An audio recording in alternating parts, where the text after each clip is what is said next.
Abhilasha Gaur, CEO, Electronics Sector Skills Council of India. Abhilasha ma'am. I'm happy to be back. Morning I had a good conversation and that at tea time chat with few of you. So I would just like to bring some of the initiatives which have been taken for new education policy and what you see for the amalgamation of education and skills. So if we see under new education policy that how the school, college, university ecosystem can work collaboratively.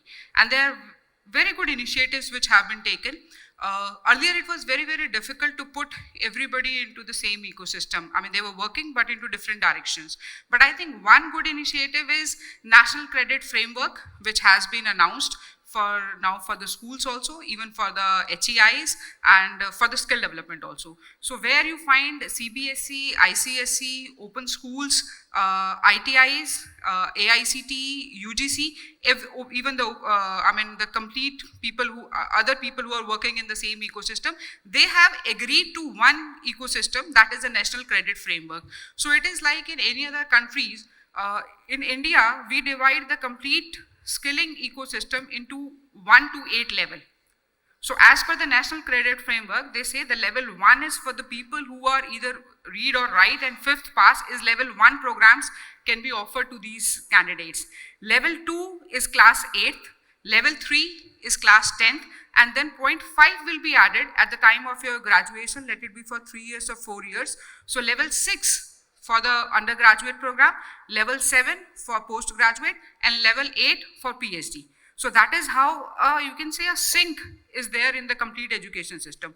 Second step in this initiative is Academic Bank of Credit, where all these programs, when the students are taking up even in the schools, universities, diploma and colleges, so everybody will get a particular credit once they'll be completing this program, and all these credits will be accumulated together for the progression of education. Very good initiative in this regard, which was launched in February this year, is APAR ID. So APAR ID is like we have our KYC 12 unique digit number for Aadhaar ID.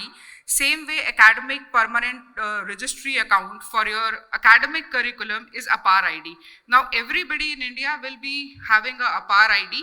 So if I am in a school and if I want to apply to a college, instead of carrying all my certificates together, I can give them my 12-digit ID and they will know that what all courses I have done.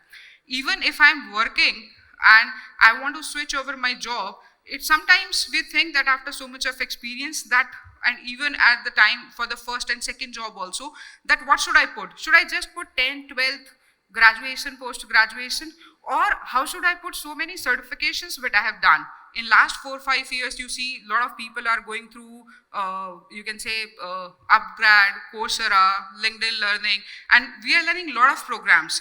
So sometimes we shy away that if I have done a course on AI, or if I have done a course on, let's say, semiconductors, should I put it in my CV or not? So if once the APAR ID is there, I'll have my APAR ID, and to my employer, if I'll give this ID, then all my small, I mean, let's say a 1-day course, a 1-week course, or a 1-year course, everything can be seen in my APAR ID because it is calibrated that way. So I think that's a very, very good step.